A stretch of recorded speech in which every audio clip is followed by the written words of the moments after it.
Hey guys, Rhett here. What is going on? Thanks for watching.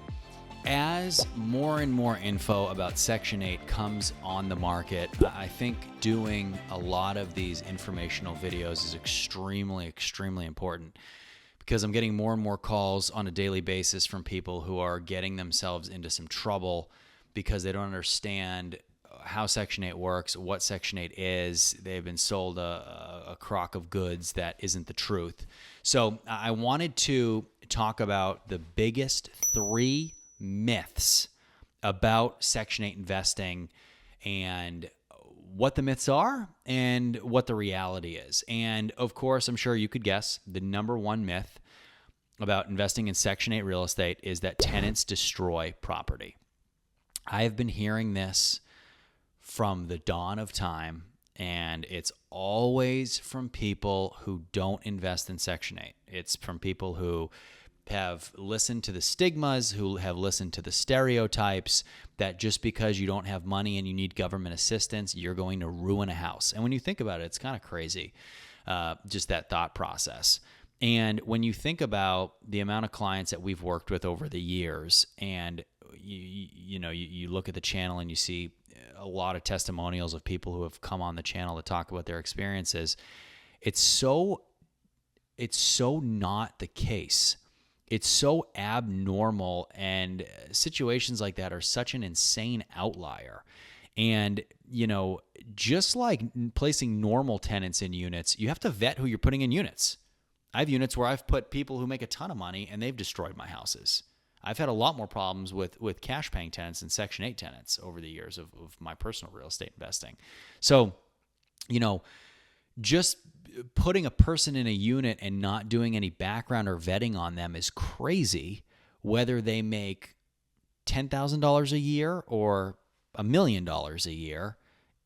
People live certain ways. And just because someone doesn't have money or doesn't have a great job or might have been born in an underserved area and they have a tough time being able to afford something on their own without a subsidy, doesn't mean they're going to trash your house. Just because where the house is located geographically in the country doesn't mean they're going to trash the house. So that's ridiculous. But when you actually boil down the Section 8 program into what it is, there are a lot of things that have been put into place to make sure that tenants don't destroy housing. And there are a lot of things that Section 8 does. For instance, if they do create a lot of damage to the house, you file a report with Section 8, they can lose their voucher for that. The Section 8 that we work with a lot in a couple markets, they're instituting this new program where if people are, and a lot of, I want to preface this by saying a ton of housing authorities are moving towards this all over the country. But if you are taking a tenant from public housing and they are moving into one of your housing choice voucher units, which of course we've talked a lot about on the channel, the difference between a project-based voucher or a PBV housing project and a housing choice voucher program, which is a single-family house or a multifamily house that accepts vouchers, which is what we do most of the time. If before that Section 8 tenant who's in a housing project moves from their unit in that development to your single-family house, that unit that they're currently living in undergoes a Section 8 inspection. If there's any damage, they have to pay for that before they're allowed to leave. And it is also happening now in the single-family space. So what's happening is if you're living in one unit with a management company and one owner and you destroy it and you're like, oh, sorry, thanks, bye, and you want to go and take your voucher and move it to somewhere else, they're going to make sure that you don't owe any money before you can take that voucher and move somewhere else. And if you do owe money, you can't leave. And if you try and leave, they're going to take your voucher. And guys, that is phenomenal. That is great recourse. That is the best thing that we could ask for as landlords who are going out there. We're providing housing to underserved communities, providing good housing to people who deserve to be in good places.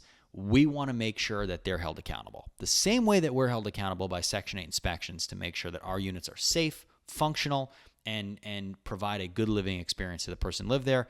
They need to take care of where they live, and Section 8 makes sure that they do. So that is extremely, extremely important. So when you hear that myth of, oh, they're going to destroy your units, yada, yada, yada, you go through comments on Instagram and TikTok, and I get them on the YouTube videos, blah, blah, blah, blah, blah. These people don't even invest in Section 8. They just hear it and they just echo it, just like everything else that you seem to see and hear when you turn on TV or open your phone. Number 2, Section 8 hurts property values, and homes don't appreciate in markets where you buy Section 8. That is insane.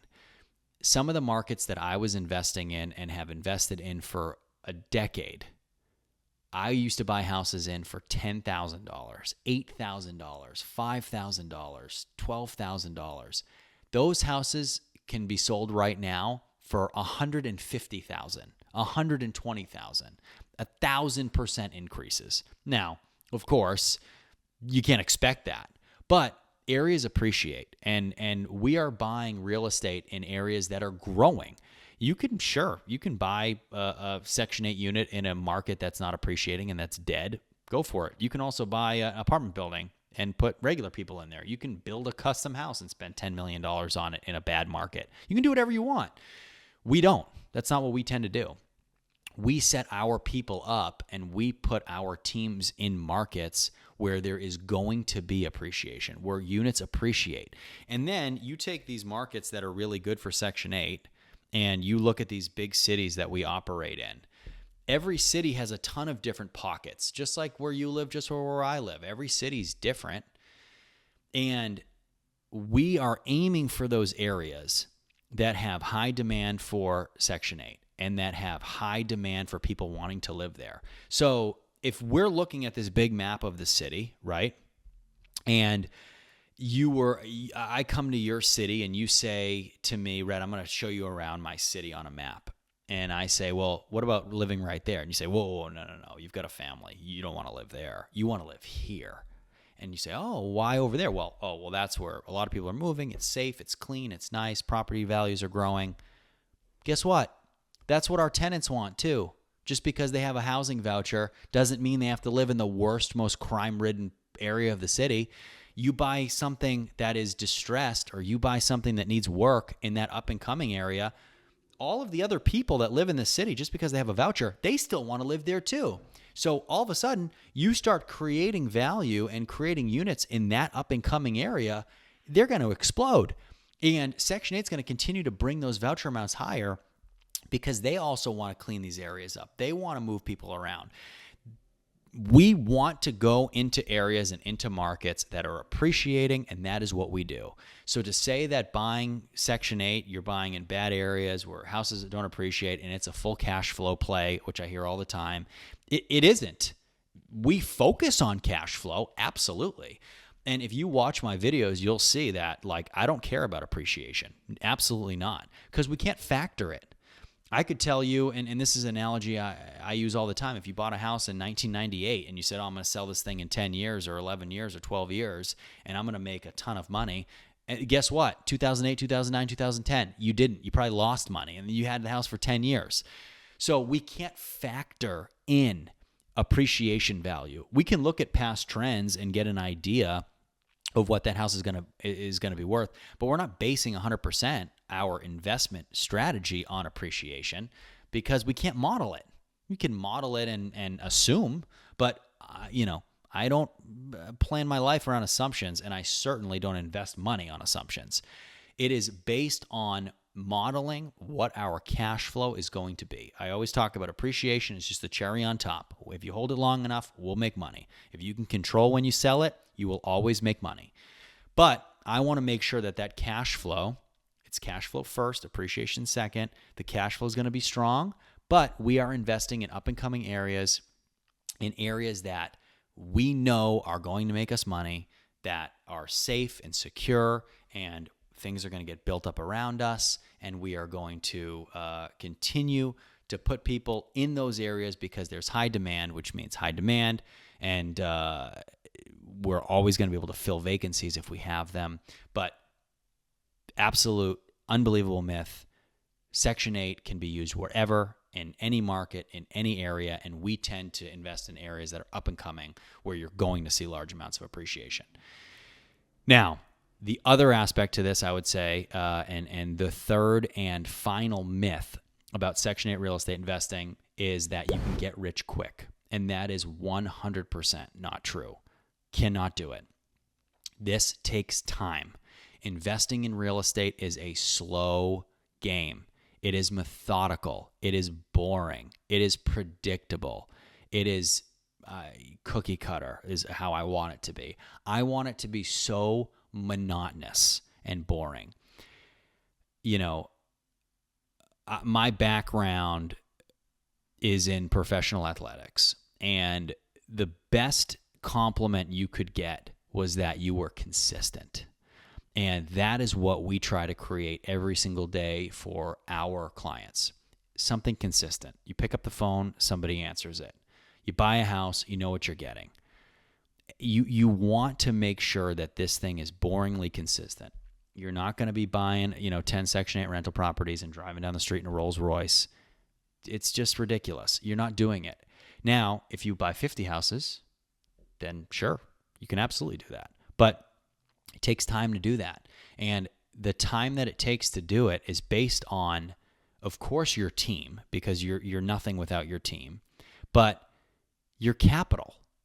It's based on your capital. If you come to me today with $10 million, I'm going to say, okay, yeah, absolutely. Let's buy 100 houses and we can get them all up and running in 12 months and you'll be cash flowing a ton of money. It'd be amazing. It'd be great. You build a huge portfolio, you'll be making hundreds of thousands, millions of dollars. It'd be fantastic.